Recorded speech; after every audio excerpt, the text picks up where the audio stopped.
Hello.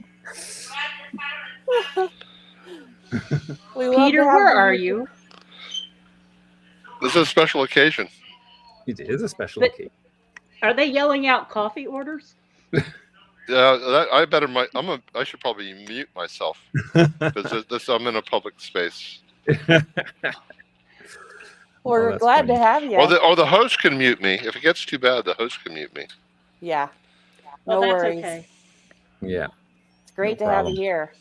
Mm-hmm. All right. Well, welcome everybody. Thank you for joining us for the reveal for WikiTree Challenge number 4 for Lianne, our guest star last week.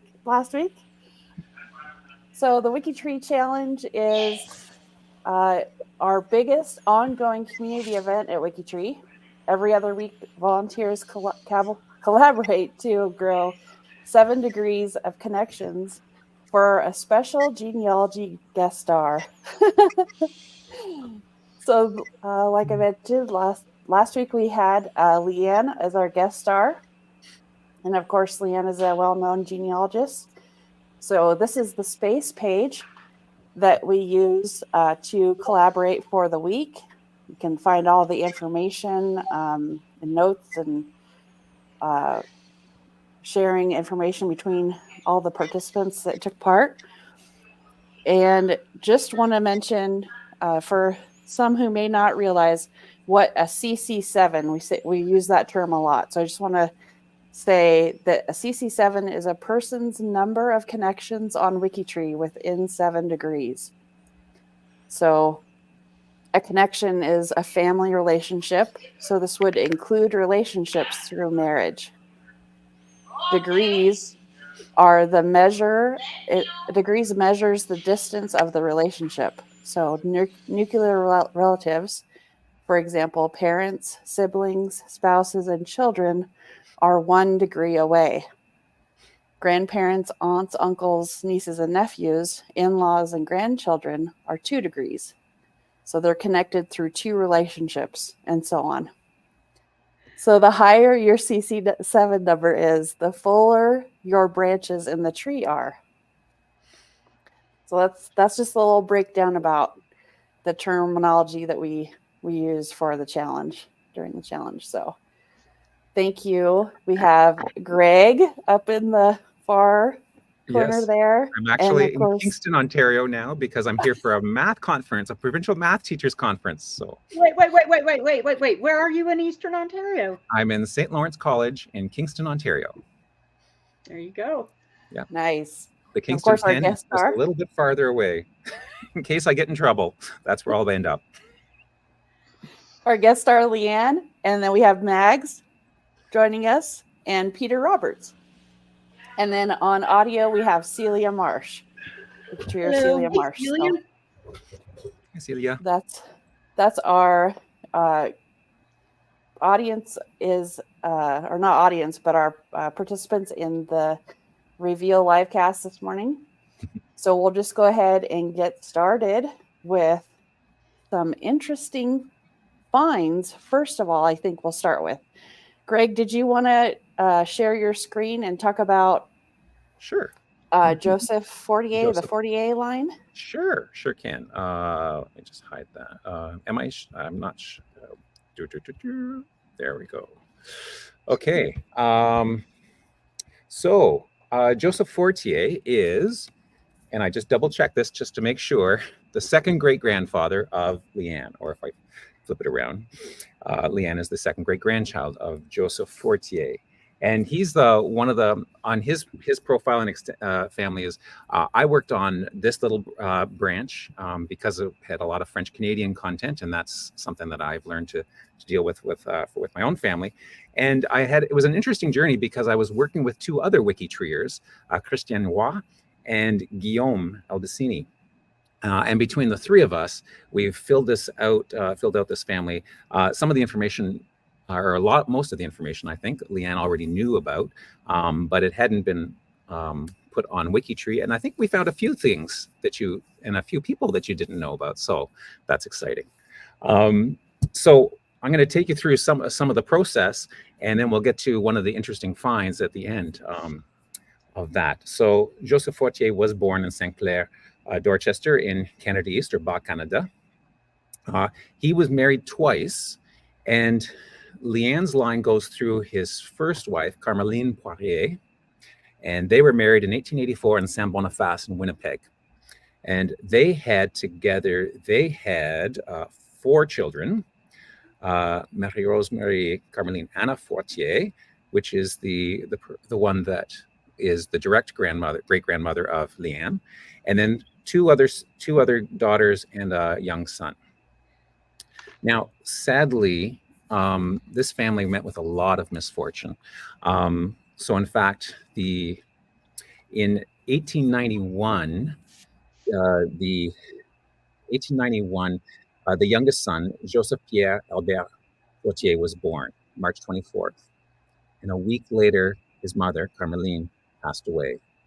So Joseph was left with 4 young children, one just an infant of 1 week old. So shortly thereafter, in July 4th, in fact, he married his second wife, Exilde de Blanc. But that joy was short-lived, because shortly thereafter, the infant Joseph Pierre, he passed away at the end of July.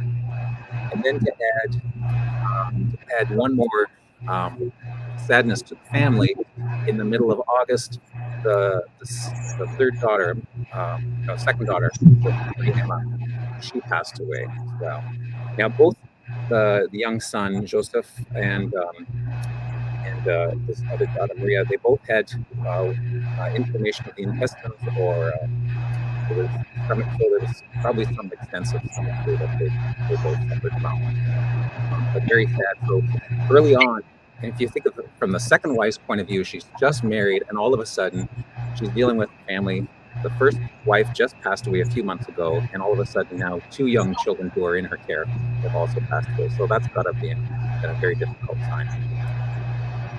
But eventually, the new family did start having children of their own, and going from Joseph Pierre, Joseph Antoine Oquida, born in 1896, all the way to Joseph Louis Hector. So there's a number of children there, and some of these, of these 11 children of Joseph Fortier, I think some of them are, I don't know how many of them, but some of them are new to Lianne's tree. And partly, some of them probably because their lives were so short, those records, you couldn't find them. You just miss out, because most of them missed the census, or a number of them missed the census. Let me so Christian Roy, it was interesting. I didn't realize someone else was working on this line until one night I was working on doing some investigating, and I wanted to update the primary profile for Joseph Fortier, and the profile was locked. I think, why is it locked? What's happening? And then it gave me a message. Christian Roy is working on a draft, and you can view only, but you can't do anything. I thought, who's Christian Roy? So eventually, half an hour later, I was able to go in, and he had updated the research notes. And we know how much we love research notes. They're so important, especially in a collaboration like this. But he had added some things in the profile notes. And Christian, I'm so impressed with him. He's a better genealogist than I am, because he questions everything, and he wants to make sure there are sources for everything, and not just assuming things are true because, Ancestry says this, or Family Search says this, and everyone else says this, so it's got to be true. He wants the proof. So how do we know that Joseph Fortier, born on this date, is the same one that got married in Saint Boniface? He asked that question. And then he actually did the research. He found there are 17 boys named Joseph Fortier who were born in that year. Are we sure? Or are we just picking dates and names out of the hat to make sure, If we could find details on a marriage record, that would maybe help us out. So here is the marriage record that we were working from. This is an index. So Manitoba has a website where you can actually query it for birth, marriage, and death records. And they give you an index. So they give you some of the details, but just scanty ones. And depending on how far back, they don't give you all the details you want. So here's the marriage. Joseph Fortier married Carmeline Poirier. Perfect. And there's the date. And then the place of marriage, St. B. which we all know is Saint Boniface. I mean, that far back, it was Saint Boniface, but I mean, again, that's not really specific. And there are no parents. There are no parents listed. So how do we know which one? So Christian was right in questioning, you know, do we really know who this one is? Luckily, we found out after one of our Zoom meetings in the middle of the whole process, Lianne found she actually had a copy of the marriage register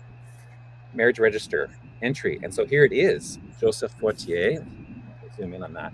So you can see it is Joseph Fortier, and it gives his parents, Antoine Fortier and the late Antoine Fortier and the late Marie Moreau. And there's Camerline with her parents. And it spelled out Saint Boniface, not just Saint B.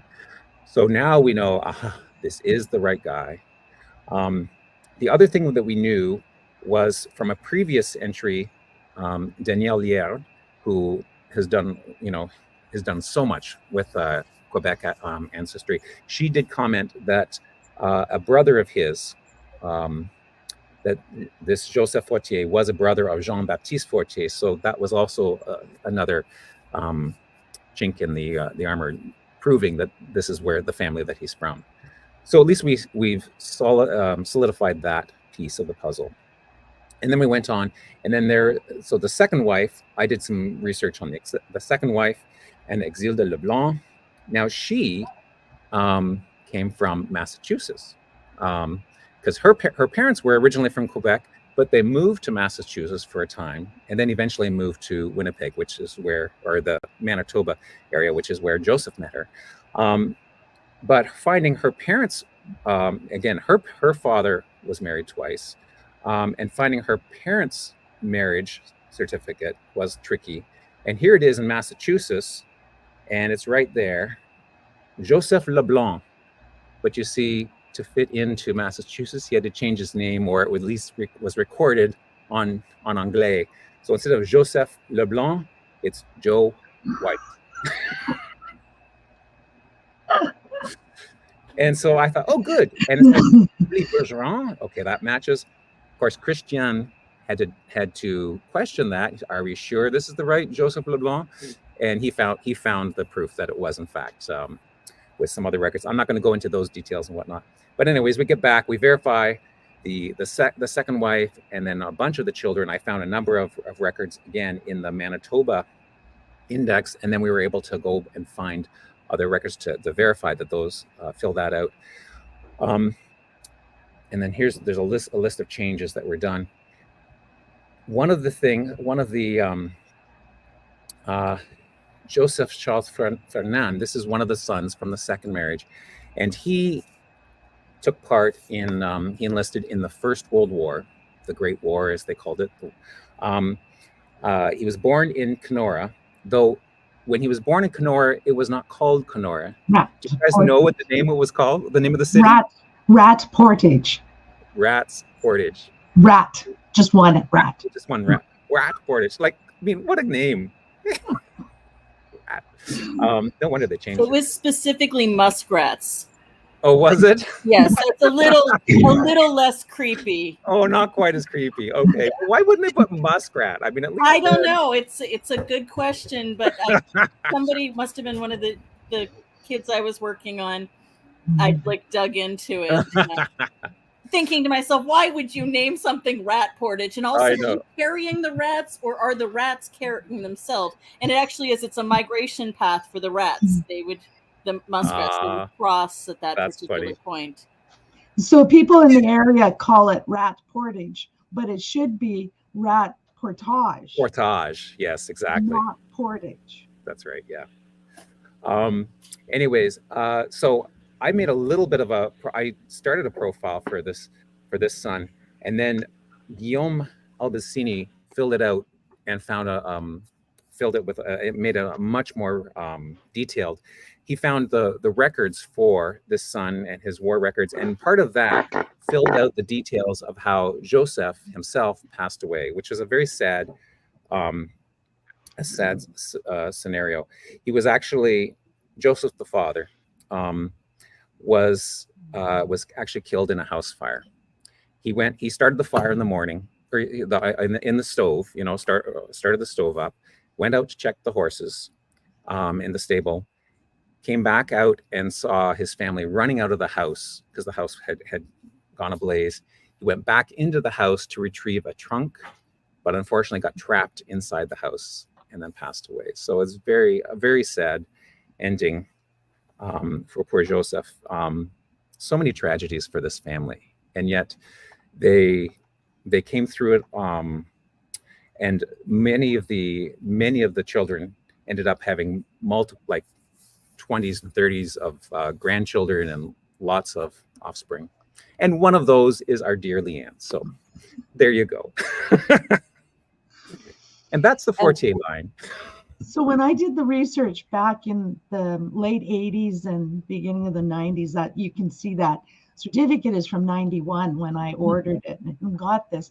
I just didn't throw it all onto WikiTree here.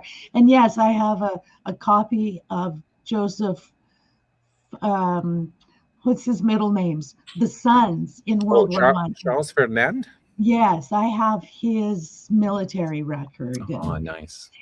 And I did know about the son, but a document I had seen put the second wife as the mother. Yes. And so I was back then really confused, and I just didn't ever expand on it. So I knew about him. I just didn't have the right mom. And then I didn't, there's the other daughter, the third daughter, which we need a death date for, it turns out. I think I have that. Okay, it wasn't on the screen. Oh, right. Not the one who passed away early. Yeah, the other one. You're right. It's not. I do need a death date for that. Let me check. I'll look into that. Thank you. And I just wanted to, while we're on the Fortier line, there's another of the sons that served in World War I.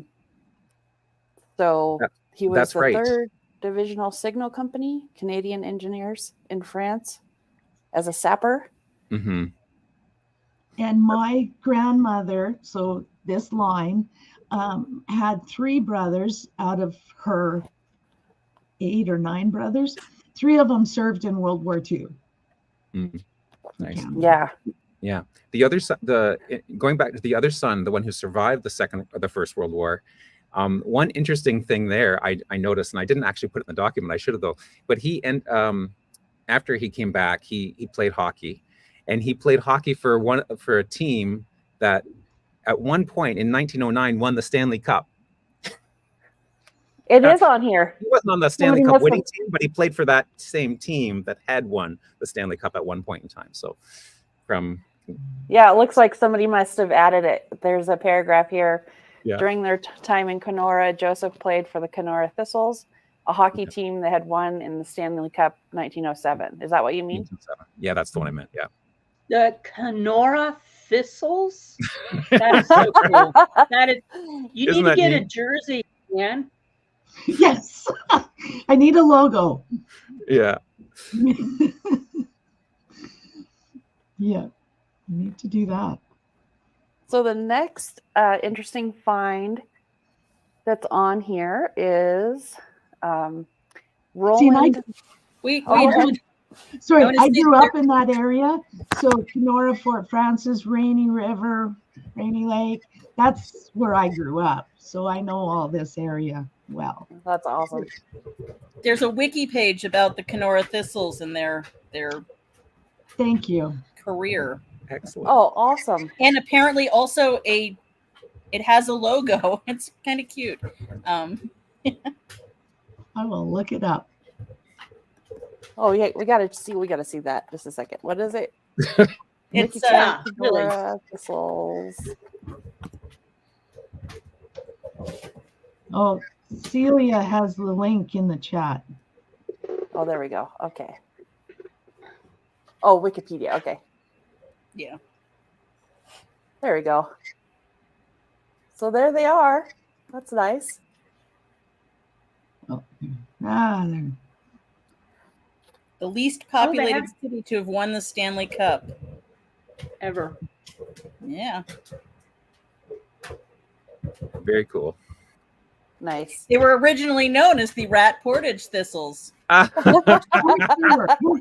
Because Kenora wasn't. It wasn't called Kenora at that time. No. Were they really the Rat Portage, or was that a joke? No, it's on the, it's up at the top. Scroll up. That's crazy. Well, it would have to be because Kenora wasn't named that. When did it change names? 1905. Yeah. Yep. So they my were founded buddy in Leanne's from 1894. Rat Portage. My mother and my grandmother were from Rat Portage. You can't deny your roots, Leanne. When they,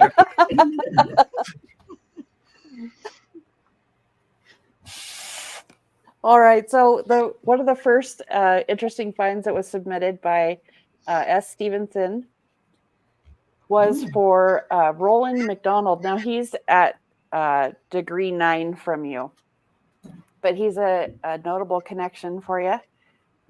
He was a political figure and a judge. So just a really interesting reading about his life. He was involved in a few well-known cases, including the treason trial of Thomas David Morrison and one of the libel trials of Prime Minister William Lyon Mackenzie King. One of his libel trials. So it says that he also, during the Upper Canada Rebellion, he joined the military and fought in the Battle of the Windmill at Prescott and earned the title Lieutenant Colonel. wow, Yeah. that's cool. If you scroll up, you'll see that he was born in Fort William. Another name change. Yes. That happened while I was around when it became when two cities changed and became Thunder Bay. Mm-hmm. All right. And then the next okay. So next is one of the lines that I was working on, Alexander Dobie. Mm. So she shared, Anne Browning shared, she did a lot of research for us in Scotland and looked up records, and it was really great. She shared that the Dobie line was known for being weavers going back into the early 1500s. So I thought that was really interesting. She shared some links on here. There's the Trades House Virtual Museum, and then there's a book, Old Glasgow Weavers. So it just talks about the Dobie line some more there. Wow. And yeah. Next we have James Lehman at degree 9. He took a bottle of poison with him and headed for the woods. So this is a kind of a sad, interesting find that was shared. Wow. And there's a newspaper article, may have been suicide. So for a couple of years, they didn't know what had happened to him. So he had disappeared. They found the bottle of poison, I think it was, and that's all they found until 4 years later. Then they found his body. So it's kind of sad. Often interesting finds are really sad because that's what gets put in newspapers. Yeah, that's right. And then we have an interesting find about Nicholas William Battle. He was the first lawyer to settle in Waco, served as a district attorney for the Waco district, and he was a district judge, joined the Confederate Army, served as a lieutenant colonel, and then talks more about his descendants and family there. So here's his profile.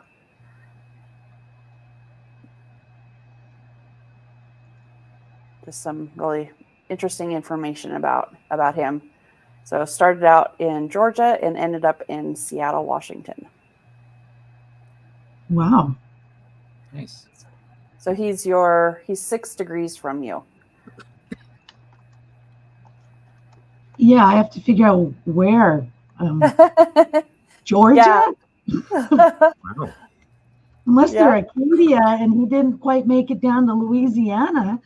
Who are you? At degree 7, we have Emerence Chevrier. Correct me if I'm saying that wrong there. Chevrier. Chevrier. Okay. Mhm. So here is her profile, and she was the mother of 14 children. That's somebody That's shared. normal. My Yeah. grandmother is one of 16. There's a Bergeron that's got 16. That 14 to 16 is kind of normal in that Yeah. French Canadian. So she started at 17 years old with the first son and 45 years old when the last daughter was born. So, okay. And then we have the marriage of Virginie Castanet. Is that how you pronounce that, Greg? Castonguay. Castonguay? Okay. Castonguay, yeah. So she's at CC7.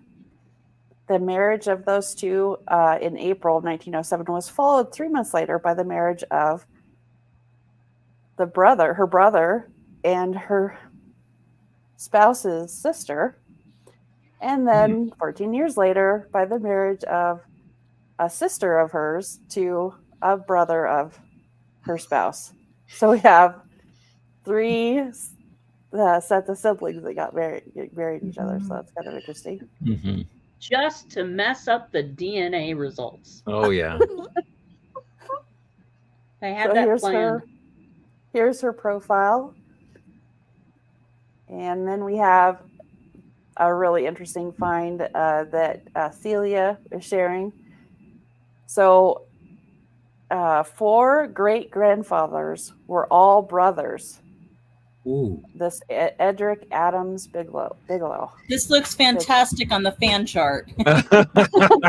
Yes, that's right. You showed this to me. Yeah. Oh. So Well, now we know, Lianne. We get it honest. Just gonna let that open while we're looking at another thing back here. Oh, there, it opened quicker than I thought it would.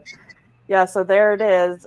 You can see here they are, and here's the same couple, and here's the same couple, and here they are again. And there they are again. That's For this amazing. person. Yeah, that's really interesting. Okay, and Alexander. And that's Quebec. They're in Quebec too. Mhm. In that area, yes. Interesting. And then the Bigelows are the ones that go down to the late 1600s in Massachusetts. Right. Oh, okay. Famous U.S. Bigelows. Oh, okay. Like Bigelow carpets? Were they English speakers then? Mm-hmm. Yep, it's that county that I Yes. have my Irish family arriving into, and none of them Roman Catholic and none of them French. So if they stuck with the people who they could understand, that would explain. The endogamy, yeah. So one of the last finds was for Douglas Bradley Hammer, and I just want to double check. We don't have what his degree away from you is, but we could check that real easy here. Let me do that in the background. He was a cryptologic technician in the United States Navy during the Korean War. So that's really interesting. Yeah, that's cool. Crystalogic on did you say a submarine? So he was intercepting stuff and trying to break the messages. Yeah. 11 degrees is what I found. Yeah, 11 degrees from you. Mm-hmm. All right. And then Karen Lowe just shares about how she enjoyed connecting each profile she added to their ancestors in Quebec. The wife of Lianne's great-great-grandmother, Odile Mongraine's brother, Eugenie Mongraine, is Rosiane Pronovost. Her grandfather, Louis Marie Cassette, shares the mitochondrial line of Greg Clark. Yes, my mother's mother's line. Well, that was a What's fun. interesting is that I checked when I saw that from Karen. I thought, well, that's amazing. So I checked, and we actually go back to the very earliest known ancestor, or at least the earliest one that I know about. So like way back to France. Like, so it's as distant a cousinship as possible. So all these are can be found on the space page, and this is also below. This is where the military profiles are all entered, and for the most part, people were really great about adding who they added their signature, so you could see who added that. Thank you. And then we have somebody had created, it looks like a free space page for Mary Ann Mold, aka Cornish, Clark, and Phillips. Oh, that was that's Harris Phillips's line. It's forgotten what line it is. But Anne Browning was doing it because she married like at least 2 times and had children with 3 different last names, I believe. So we couldn't tell. Sometimes in England they got a little creative about they didn't really get divorced. It was really expensive. It was, if it was even possible. Just wandered And so apart. they would just sort of stop being married to one person and be married to someone. But we were trying to track down. It was Jane Phillips, the mother of mother of Alfred Harris, and we found her no problem. And then we try and when English Project likes to always give the like have a baptism record if at all possible, and we just could not figure out her maiden name. And sorry, there's a dog playing with a toy in the background, so the thump thump thump noise. I don't think that noise was the same as the vacuum cleaner noise. Okay. All right. There is a thump thump thump noise in the background because she's got a fun toy. And of course, you have your one place study. So I added the sticker and code for that if anybody was working on that. And I did go through and added to the category. You go in here to the one place study category. You'll see that there are 6 profiles in there now. So we can keep adding profiles there as we keep expanding on those lines, because inevitably people keep working on these lines, so they'll keep growing out.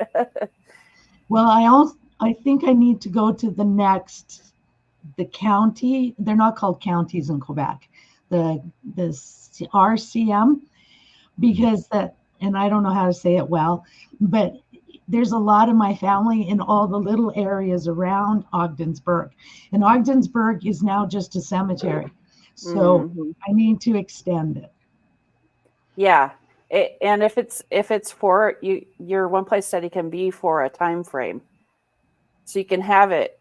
That's true. Focus on a specific time frame. I have actually 2 one place studies that are for ghost towns. So they are one's for like 40 years, and it kind of, it's nice because it keeps it the focus contained.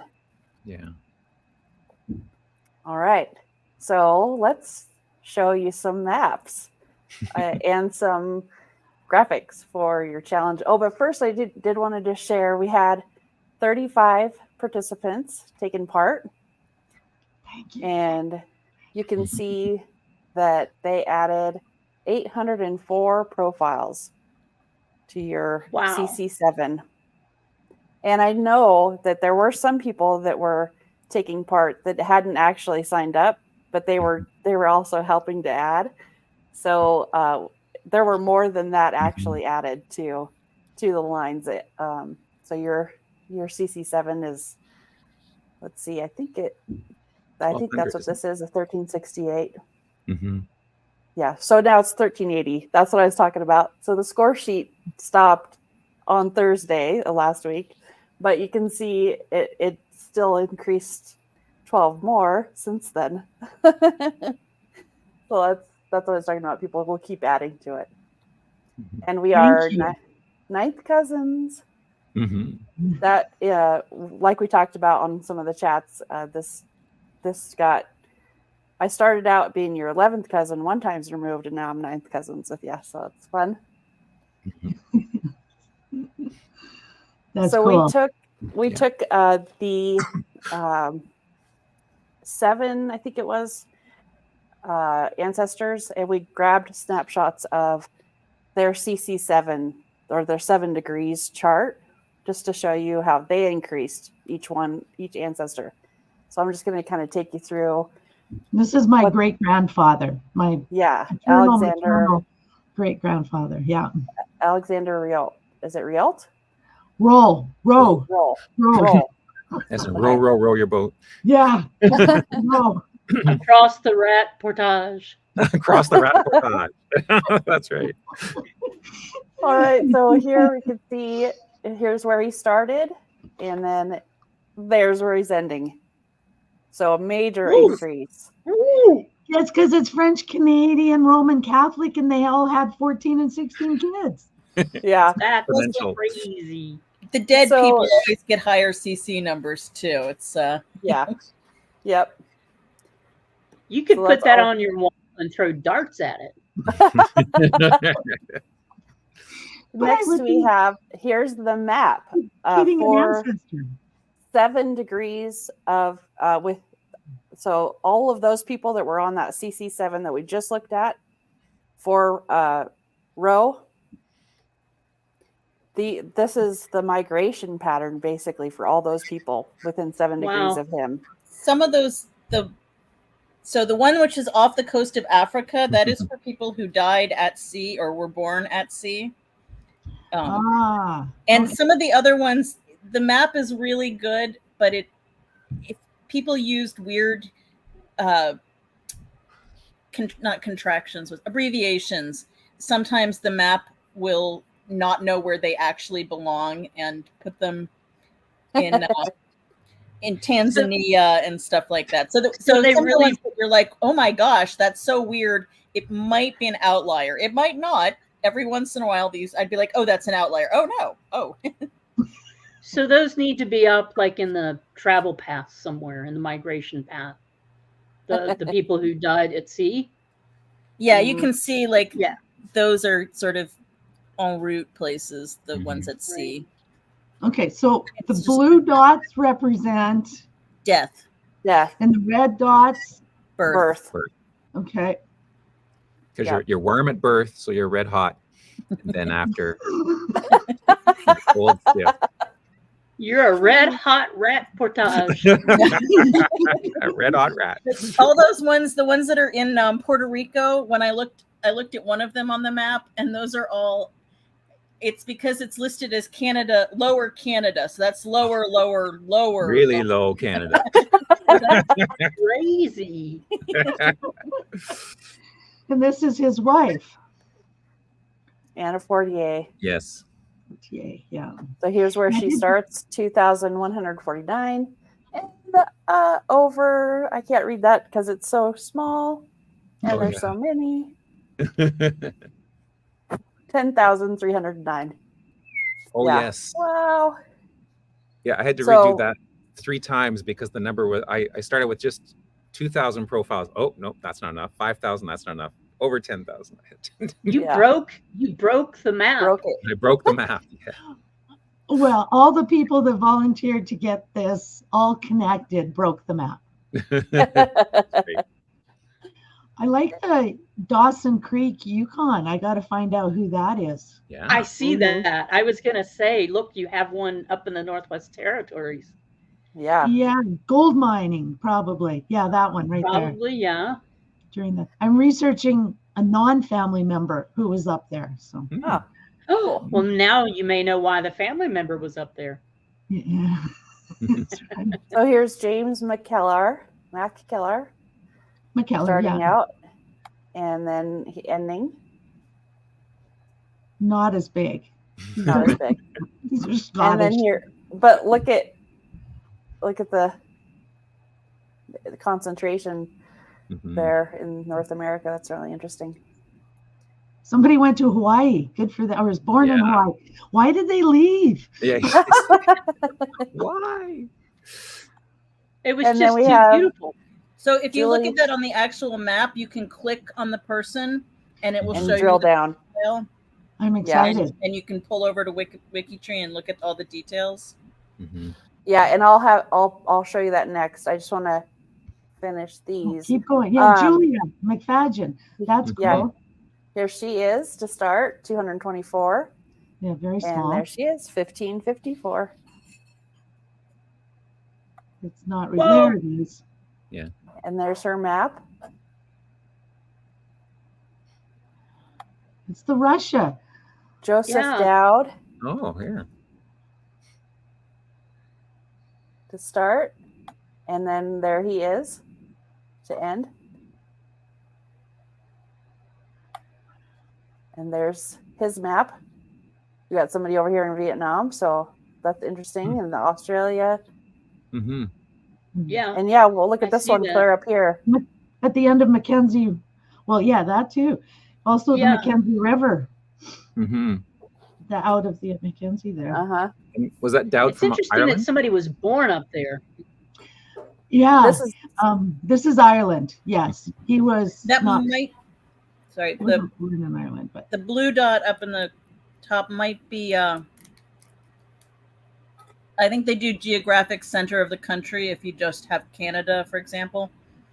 So that's why there's a, Oh, I don't have interesting. the red one, Yeah. but I think that's why there's the blue. selection up at the top there. right. This one. Is this the one you're talking about? Yeah. I think that's like the geographic center of the country. So that's where they, So if somebody just put Canada in the location, then Yeah. that's where it would. Yeah. Because it has to have somewhere to pinpoint. exactly. Not really Yellowknife. Not really. I mean, it might be, but it might also just be the center. Now this person I knew. She died at age 97. Wow. And I was 15 at the time. We lived close together. I knew her really well. Oh, Nice. nice. That's wonderful. So she started out the week with 2,629 connections. And she dropped. So What? this will happen. Oh. This can Don't be upset. happen when Wrong people. maybe a mistake is found. And so they have to Right. trim that part of the tree off. They're correcting they're making the tree healthy with They're that one. pruning the That's tree, great. Mm-hmm. Yeah. making it That's- healthier. And here's her map. Okay. All right. Oh. And so now we go to Sorensen. Leanne Sorensen, 3512 or 3521. I keep getting those numbers mixed up. And here's your starting showing 66 connections, though you did have 123, but this is only going to show you the ones that are public, right, Greg? Mm-hmm. Yeah. That's right. So that's what the difference is between the two numbers there.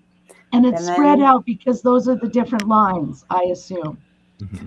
The degrees out. Yeah. Yeah. Because And then there you are. because Here's I at just the did end of the the week. pedigree. Wow. Mhm. So that's awesome to see that. I love Mhm. these maps and graphics that we get out of the different tools that the team members and volunteers created. And then here's your migration pattern map. Okay. So this is within 7 degrees of you. Nice. And again, it could be not just a family relationship. So it could be an in-law of an in-law. Mhm. So when we go back to the space page and you go down to the section on locations, this was updated. This is CC7 of you. So it's a breakdown by country, of which there were 15, I believe. And then for this, how many states? We had 28 states, and the counties in Scotland. There were 11 different counties in Scotland. So it just kind of gives you the breakout by So country. Wales too. Nice. Yeah, Wales, Norway, Mexico, Russia, Ireland, Germany, France, You are truly a WikiTree mutt. Denmark, Belgium, Austria, Australia. So it's a lot of fun. I'd love to see where the challenge takes us. We start out, sometimes just in a few states or a few provinces, and then we quickly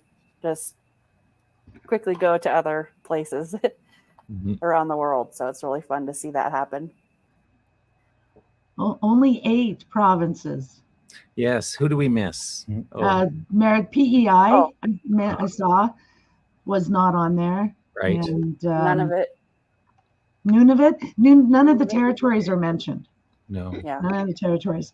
So PEI and Newfoundland. yeah, there we go, Newfoundland. And they might be there, like Celia was mentioning. If somebody didn't know for sure, they could have just put Canada, and so we wouldn't have that information. And this is again something that's available from WikiTree Plus. So if we go over to WikiTree Plus and we put in the text search CC7 equals your WikiTree ID, and we say get profiles, this gives us all the profiles within CC7 of you.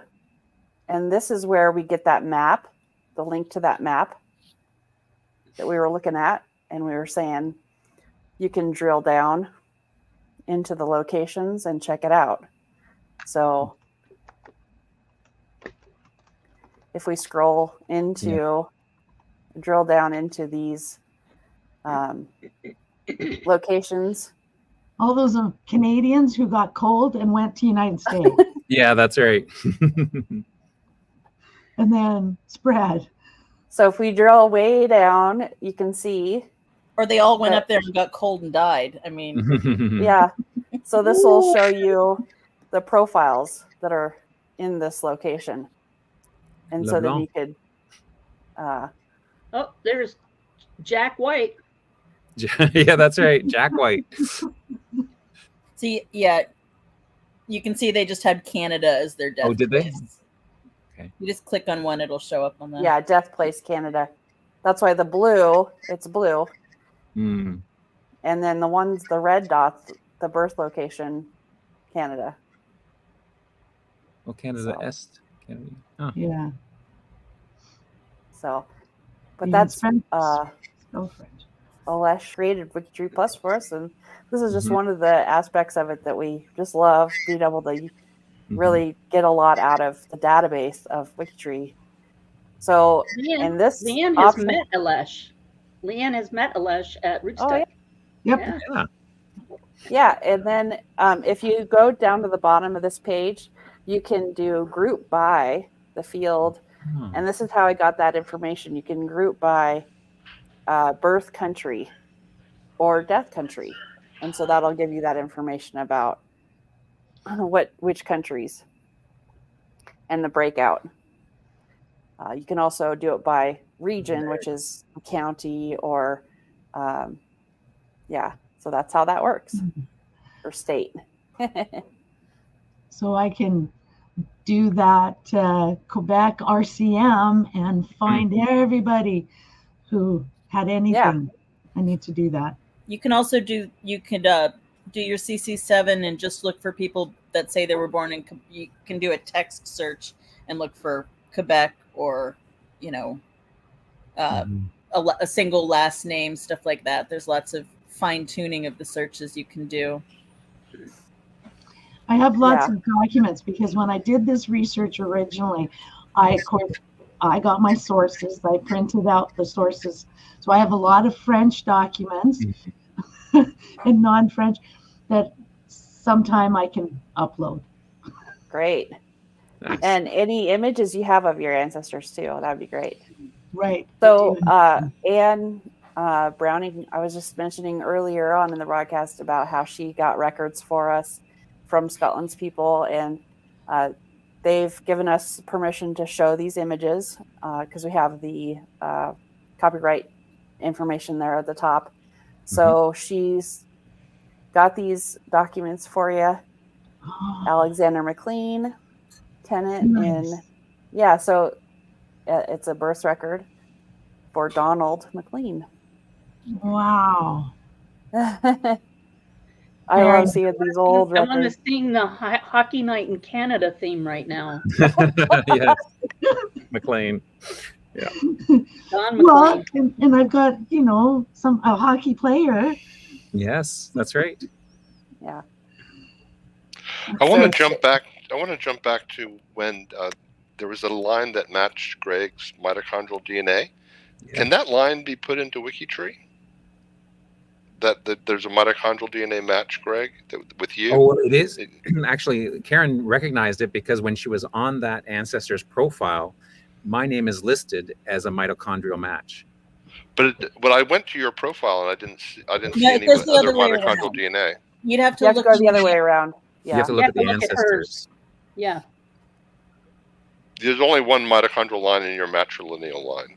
That's right. Yeah, yeah. But I don't But- like that. Doesn't show all of the people on WikiTree that I'm matched to.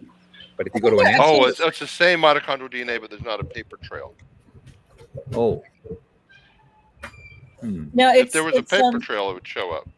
if you click on the link for the person, because Greg's doesn't list everyone that he's matched to, right. but if you go onto that person's page, like if I went to Greg's grandmother and it would say Greg shares 12.5% Mm-hmm. of her DNA. But if It's if right it's here. in WikiTree, if there's a matrilineal line connecting the two, then it will show up on Greg's Yeah. profile. But So so see that here- there's not a paper trail connecting them. Oh, because Peter, probably if you- because it's the ancestor that I was related to, but that particular line may not have a A daughter connection. who's It tested. may not have connections. Yeah. Right. Okay, but so there's not there. Okay, so if there's not a mitochondrial DNA tester. Okay, I got it. Yes. Yeah. Okay, I It's see. not a mistake. But thank Yes. you very much for looking for all the bugs. No, but that's an interesting point because it was on Yeah. an ancestors page that it showed up that I was a connection. Yeah. It was, Had so it's there on the been ancestors page, but that descendants, ancestor didn't have a daughter's daughter who did Got it. another mitochondrial test. But Right. if there was, then that daughter would also show up on mine as a mitochondrial. Yeah, got it. Make sense? Yeah.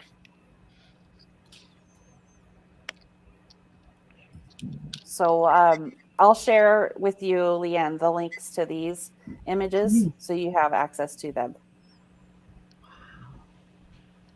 Those are fun to read. It's not Come on, bad. Greg. I've seen worse. Oh yeah, me too. Yeah, these and French these are priests all are notoriously bad. so thank you, Anne Browning, for doing the research on these and pulling the records for us. We really appreciate it. Yes, thank you so much. That is so cool. Yeah. Yeah. This thank one you. is the Sanderson, John Mhm. Sanderson, Mason, married Elizabeth Dobie. Yeah. That's where that name came. Daughter of Agnes and John. Yeah. So And she mentioned there's lots of Sandersons. That's quite a common Scottish name Oh, is mhm. it? because they were all Masons, I think. Yeah. They're Masons? That's He interesting was- because the in Aurelia where I live, the company that owns that makes all the tombstones is the Sanderson Monument Company. They're probably related. Probably related. That's Probably. hilarious. And here's the Alexander Dobie Weaver marrying Elizabeth. The Scotland's People site says Riri, but she thinks it might be what did she say on the Reardon? Robbie? Russia? Let It's me go not. back to your profile and go ancestors. And it's up this line. Heather Dobie. McKellar. Here we go. Should be McKellar line. Dobie. Oh no, it's the Townsend. Okay.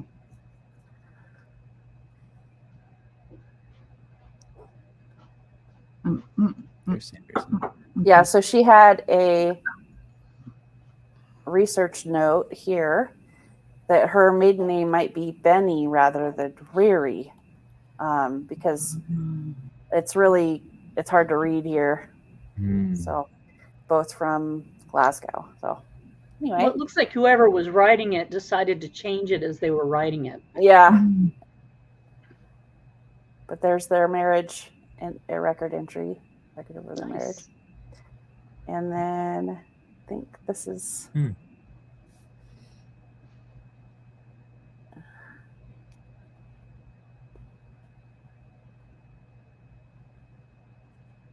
we go. Those are beautiful records. Aren't they awesome? I can look at these. There's a Sanderson. Yeah, Sanderson, Mason, John Sanderson. Yeah. and Elizabeth Dobie. And so this is mentioning that she's the daughter of Alexander Dobie, weaver. So it's their marriage record. So. He was a weaver. It's interesting that somebody with Adobe surname would be a weaver because, if you even give Adobe a sock, they feel empowered. Nice Harry Potter reference there. Good. Sorry. I was waiting. Oh, good.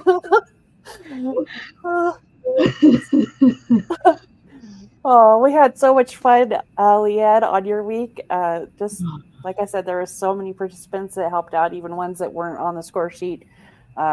We just really had a lot of fun. It was great that you were able to join us for the different Zoom chats. Yeah, it was very and nice. I'll get these images to you. So. Thank you so much to everybody. Because Peter's asked me for the last 5 years, please put it up there, get it on there. And I still didn't do it, Peter. I just got the pedigree part, but at least now it's done. Yes. No.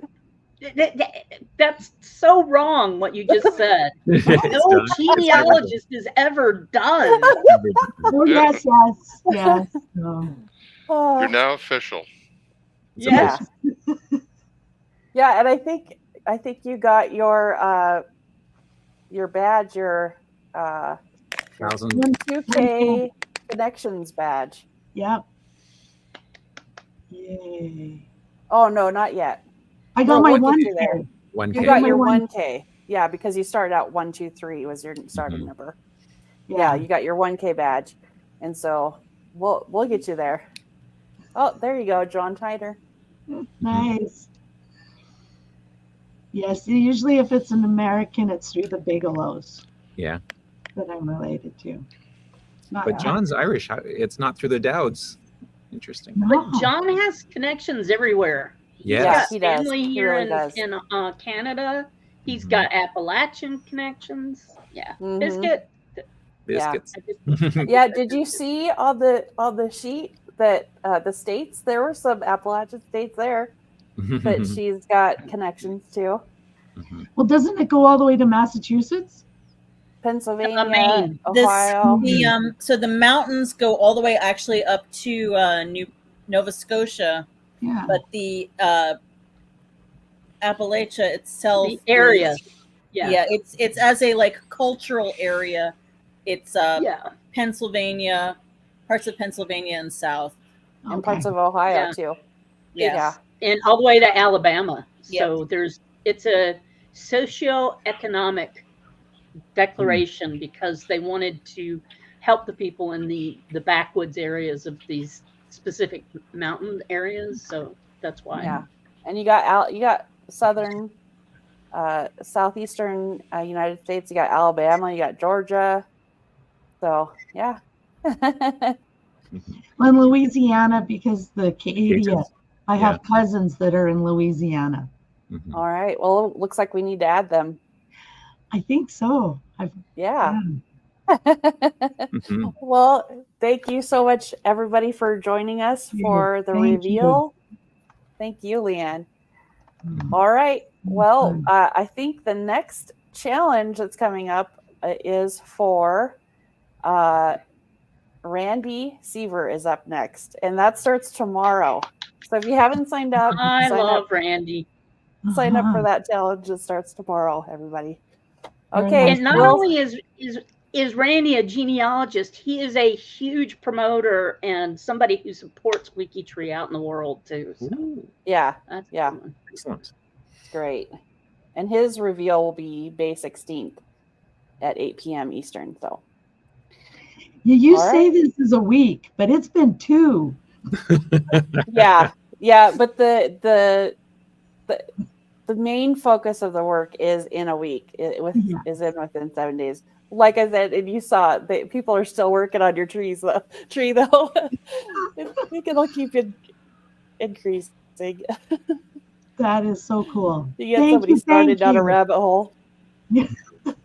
You're welcome. We had so much fun. Pleasure. All right. Well, we'll see you all around the tree. Thanks for joining. See you around the Bye. tree. Bye.